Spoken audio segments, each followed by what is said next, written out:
बिस्मिल्लाहिर्रहमानिर्रहीम। अस्सलाम वालेकुम। आज हम बात करेंगे दो अहम इशूज़ के हवाले से। पाकिस्तान तहरीक इंसाफ की रहनुमा और सोशल मीडिया एक्टिविस्ट सनम जावेद, उनको 4 ख़वातीन के समेत दोबारा गिरफ़्तार कर लिया गया है। रात गए कोट लखपत जेल के अंदर से उनको गिरफ़्तार करके नामालूम मुकाम पर मुंतकिल किया गया है। उसकी तफसील मैं आपके साथ शेयर करूँगा। साथ हम बात करेंगे पाकिस्तान तहरीक इंसाफ के जो चेयरमैन है इमरान खान के हवाले से।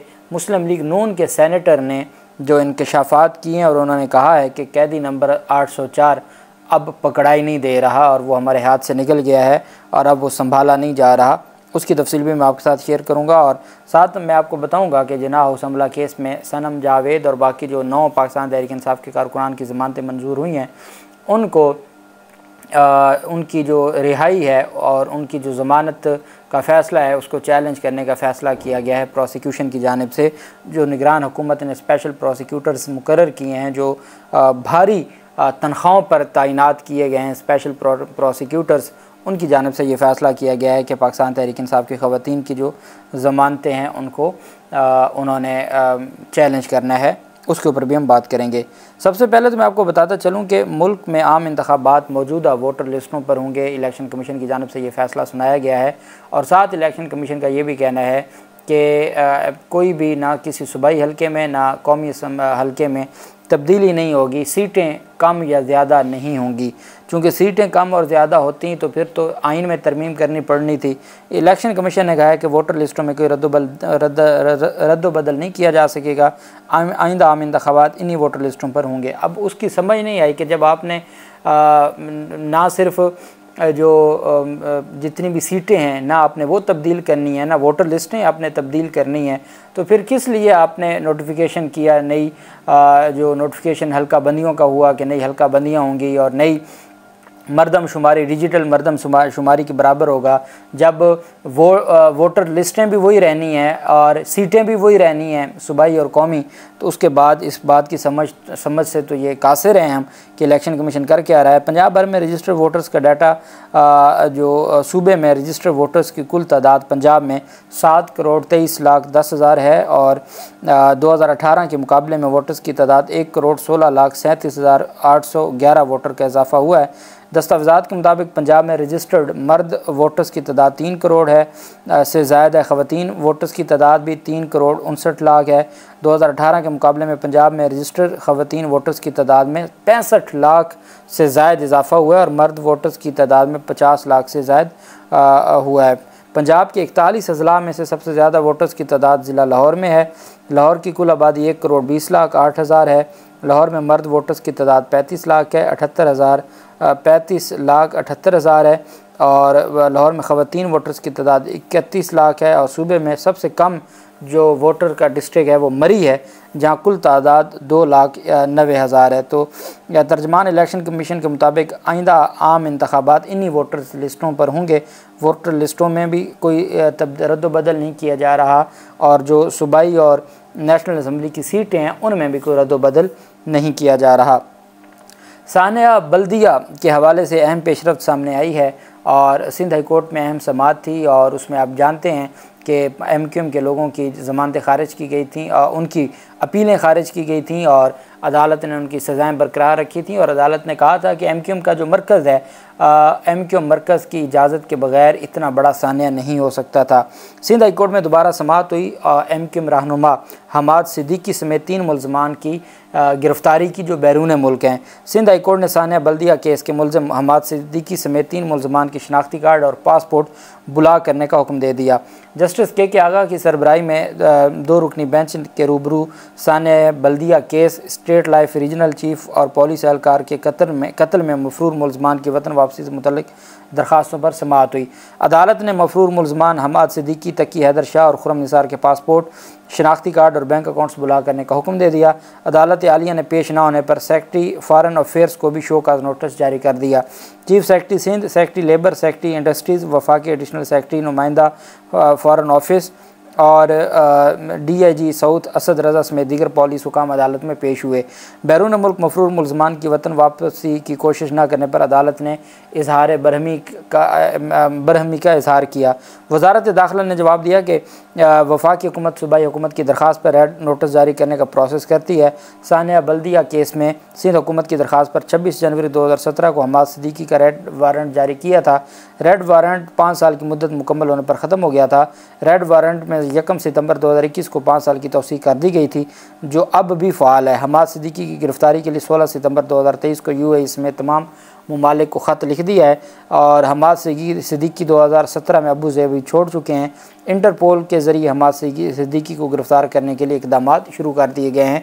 बहरहाल अदालत की जानिब से कहा गया है, एक तो अदालत ने बहुत तफसीली समाअत हुई है और अदालत की जानिब से कहा गया है कि जितने भी इश्तिहारी मुलजमान हैं उनकी भी रिपोर्ट अदालत में जमा करवाई जाए। सूबे भर के मफरूर और इश्तिहारी मुलजमान की फ़हरिस्त भी पेश करने का हुक्म दे दिया और अदालत ने साथ इनसे मज़ीद रिपोर्ट तलब कर ली है कि जो आपने कार्रवाई शुरू की है 16 सितंबर को, जो आपने खतूत लिखे हैं उसकी तफसीलात भी अदालत में जमा करवाएँ और जो रेड वारंट का और इंटरपोल से गिरफ़्तारी का मामला है उसको जल्द अज जल्द आगे बढ़ाया जाए।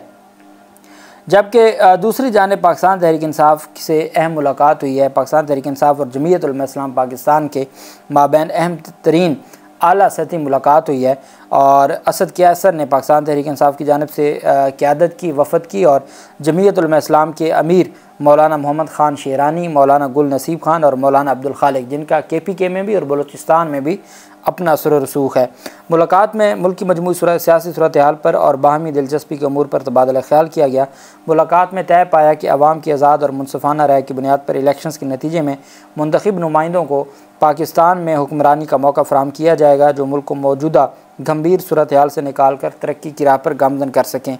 इसके अलावा ये भी फ़ैसला किया गया कि मुस्तक़बिल करीब में दोनों जमातें बाहम मिलकर दीगर हम ख्याल जमातों के साथ एक इत्तेहाद की जानिब बढ़ेंगी, जो मुल्क और आवाम के बेहतर मुस्तक़बिल के लिए होगा और उसका मकसद इंतख़ाबात भी हैं और इंतख़ाबात के अलावा ये भी है कि हम मिल के चलें और जो इस वक्त पाकिस्तान के मसाइल हैं उनको हल करने के लिए हम अपना किरदार अदा करें।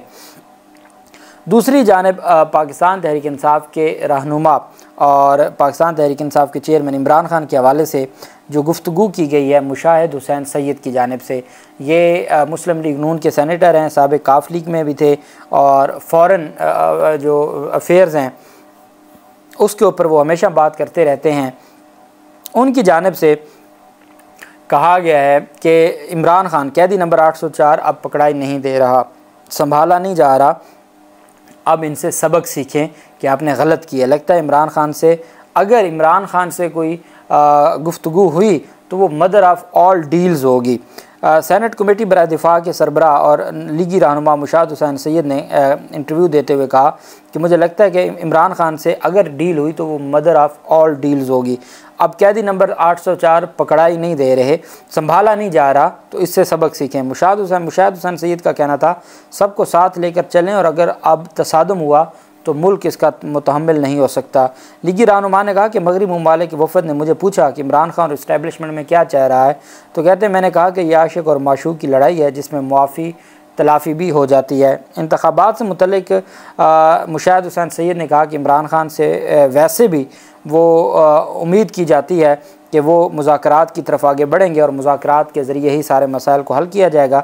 और साथ उन्होंने कहा कि कमर जावेद की जो एम्बिशन थी और PDM और शहबाज शरीफ की नलायकी थी, उस वजह से इमरान ख़ान को अगर ये अदम एतमाद के बाद इंतख़ाबात में चले जाते तो आज इमरान ख़ान को इतनी मकबूलियत न मिली होती। मार्च 22 में इमरान ख़ान ख़त्म हो चुके थे, लेकिन कमर जावेद बाजवा की एम्बिशन और PDM की नलायकी ने इमरान ख़ान को बड़ी कुव्वत दी है। अब इमरान ख़ान इनसे संभाले नहीं जा रहे। उन्होंने कहा कि तारीख़ के हिसाब से नवाज़ शरीफ की ख्वाहिश मुमकिनात में से नहीं है।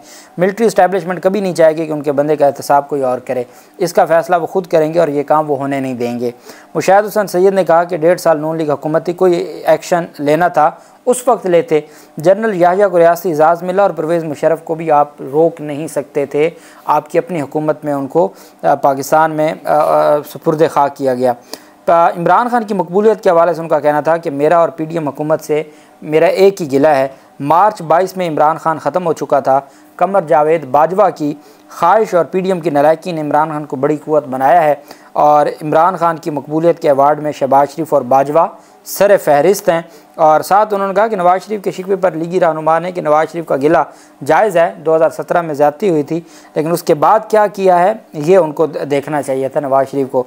कमर जावेद बाजवा की एक्सटेंशन के हवाले से उनका कहना था कि कमर जावेद बाजवा की एक्सटेंशन के लंदन के फ़ैसले के गुनाह में मैं शामिल नहीं था। और साथ उन्होंने कहा कि हर सूरत अब पाकिस्तान तहरीक इंसाफ के साथ मिल के चलना होगा। मुस्लिम लीग नून के रहनुमा ने कहा कि सियासत आगे बढ़ने का नाम है, पीछे मुड़कर देखने का नहीं। लिस्ट बना लें कि उसने ये और किया और वो किया। आपकी कमज़ोरी है कि सिर्फ $1 अरब के लिए आपने मिन्नतें की हैं और आपसे कुछ हो नहीं पाया और अब आप इस तरह की बातें कह रहे हैं। बहरहाल ये बात बड़ी वाज़ेह है कि अब लग सबको समझ गई। अंसार अब्बासी ने भी ये बात की। अब मुशाहिद हुसैन सैयद भी कह रहा है कि इमरान खान को जेल भेज के और ये सारा कुछ 9 मई का ये करके इमरान खान को इन्होंने मकबूलियत के आखिरी मुकाम तक पहुंचा दिया है।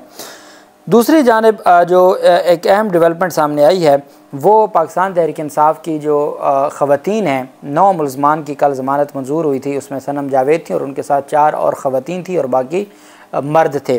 पाकिस्तान तहरीक इंसाफ के कारकुनान की ज़मानतें मंजूर हुई थी और ये जो मरकज़ी केस था जिना हाउस हमला केस, उसमें आज रिहाई थी। रोबकार जारी होगी। रोबकार जारी होने के बाद 4 बजे से उनकी फ़ैमिली, तमाम लोगों की फ़ैमिलियाँ गाड़ियों में वहाँ पर मौजूद थीं।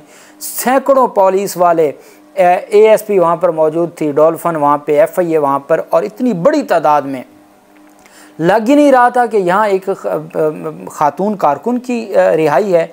इतनी बड़ी वहाँ पे नफरी की क्या ज़रूरत थी। फिर उसके बाद जो सनम जावेद या उनकी फ़ैमिली है, उन्होंने कहा कि हम इनको रिहाई के लिए जो प्रोसेस करवाना था उन्होंने इनकार कर दिया कि हम रिहा करवाएंगे तो ये बाहर फिर गिरफ़्तार कर लेंगे। तो उन्होंने कहा कि आज हम रिहाई नहीं करवाते, प्रोसेस नहीं करते, ताकि कल हम अदालत से रुजू करें और अदालत से कहें कि जनाब हमें वहाँ से बाकी केसेस में गिरफ़्तारी से रोका जाए। ये क्या तरीका है कि 4-5 माह के बाद आप किसी और केस में गिरफ़्तार कर लें। तो अब पुलिस ने क्या किया, पुलिस ने जेल के अंदर से उनको हिरासत में ले लिया।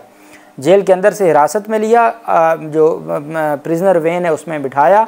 जब वो बाहर जा रहे थे सिक्योरिटी के साथ, उनको कहीं लेके जा रहे थे सनम जावेद और 4 ख़वातीन को, तो वो गाड़ी से जो कैदियों की वैन है उसमें से फिर सनम जावेद ने आवाज़ लगाई कि हमें दोबारा री-अरेस्ट कर लिया गया है। और अब उनको किस थाने में, कोई ख़वातीन का थाना है, फ़ीमेल कोई पुलिस स्टेशन है, कहाँ ले गए कोई पता नहीं है सनम जावेद। और अब उनकी जानिब से जो प्रोसिक्यूशन है, चूँकि भारी भरकम और वो सारे साबिक मुस्लिम लीग नून और उनसे जुड़े लोग थे जिनको प्रोसिक्यूशन में और एडवोकेट जनरल ऑफिस में रखा गया, अब वो भारी भरकम तनख्वाहें ले रहे हैं। उन तनख्वाहों के इवज़ उन्होंने अब क्या किया है कि जहां बाकी केसेस हैं वहीं पे सनम जावेद और बाकी जो पाकिस्तान तहरीक इंसाफ की ख़वातीन हैं उनकी ज़मानतों को, जो उनकी 9 पाकिस्तान तहरीक इंसाफ के कारकुनान की ज़मानतें हुई हैं, उनको चैलेंज करने का फ़ैसला किया है कि दरख्वास्तें तैयार कर ली हैं और लाहौर हाई कोर्ट में अपील दायर की जाएगी।